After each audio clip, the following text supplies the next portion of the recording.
Hi friends, দেখো আজকে নিয়ে এসে একটা নিরামিষ রান্না, ধোকার ডালনা। ছোলার ডালের ধোকার ডালনা। প্রথমে আমি কড়াইতে তেল দিয়ে দিয়েছিলাম। তেল দিয়ে জিরে আর কিছুটা হিং সম্বার দিয়ে দিয়েছি। নিরামিষ রান্নায় একটু হিং সম্বারই ভালো লাগে। আর ছোলার ডালটা আমি রাত্রেবেলা ভিজিয়ে রেখেছিলাম, সেটা আদা আর কাঁচা লঙ্কা দিয়ে আমি মিক্সিতে পেস্ট করে নিয়েছি।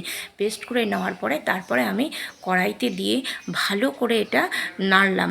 নুন আর হলুদ দিয়ে দিয়েছি, দিয়ে ভালো করে একটু নেড়ে নিয়েছি। নেড়ে তারপরে আমি একদম শুকিয়ে যাবে সেটা আমি একটা থালার মধ্যে একটু তেল লাগিয়ে নেবো। সামান্য তেল লাগিয়ে নেওয়ার পর তারপরে আমি মিশ্রণটা ঢেলে দিয়েছি। ঢেলে ভালো করে একটু চারিদিকটা একটু সেট করে নিয়ে তারপরে ছুরি দিয়ে আমি কেটে নিয়েছি। বরফির আকারেও কাটতে পারো বা তিকোনাভাবে তোমরা কাটতে পারো, যেরকম খুশি তোমরা কেটে নিতে পারো। আমি দেখো চৌকো চৌকোভাবেই কেটে নিয়েছি। সবগুলো কেটে নেওয়ার পরে তারপরে আমি কড়াইতে আবার তেল দিয়ে দিয়েছি। তেল দেওয়ার পরে তারপরে আমি একটা একটা করে আমি ছেড়ে দিয়েছি। ছেড়ে দিয়ে ভালো করে একটু লাল লাল করে আমি ভেজে নিয়েছি। ভেজে নেওয়ার পরে তারপরে আমি ধোকার ডালনাটা যে করেছি আমি একটু আলু দিয়েছি, একটু বড় বড় করে ডুমডুম করে। তোমরা আলু নাও দিতে পারো, তোমরা প্লেনও করতে পারো। আমি ঘরোয়া রান্না, আমি সেই কারণেই আমি একটু আলু দিয়েছি।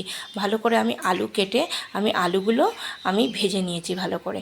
ভেজে নেওয়ার পরে তারপরে আমি আলুগুলো আমি তুলে নিয়েছি। তুলে নেওয়ার পরে ভিডিওটা যদি তোমাদের যদি ভালো লেগে থাকে তাহলে কিন্তু তোমরা কিন্তু অবশ্যই কিন্তু লাইক কমেন্ট শেয়ার করতে কিন্তু ভুলবে না। আর তোমরা কমেন্টে আমাকে জানাবে তোমাদের কিন্তু কেমন লাগলো। তারপরে দেখো নুন আর হলুদ দিয়ে আমি আলুটা ভেজে নিলাম। ভেজে নেওয়ার পরে তারপরে আমি কিছু মশলা দিয়েছি। একটু অসুবিধার কারণে আমি মশলাগুলো আমি দেখাতে পারিনি। এখানে জিরা, আদা, লঙ্কা আর টমেটো আর তোমার কাশ্মীর লঙ্কার গুঁড়ো দিয়েছি। দিয়ে ভালো করে কষিয়ে জল দিয়ে দিয়েছি। দেওয়ার পর তারপরে আমি আলুগুলো ছেড়ে দিয়েছি। দেওয়ার পর তারপরে যে আমি ভেজে রেখেছিলাম যে ওই যে বরফির মতো যে ধোকাগুলো, সেগুলো আমি ছেড়ে দিয়ে আমি ঢেকে দিয়েছি। ঢেকে দেওয়ার পর মিনিট দুয়েক পর আমি ঢাকনাটা তুলে নিয়ে দেখো তৈরি হয়ে গেল আমাদের ধোকার ডালনা। আর নামানোর আগে আমি কি করেছি, একটুখানি সামান্য একটু ঘি দিয়েছি। নিরামিষ রান্না একটু ঘি দিলে পরে খুবই ভালো লাগে। দিয়ে আমি তারপরে নামিয়ে দিয়েছি। দেখো খুব সুন্দর তৈরি হয়ে গেল আমাদের ধোকার ডালনা। তোমরা কিন্তু অবশ্যই কিন্তু তৈরি করে কিন্তু খাবে এবং জানাবে।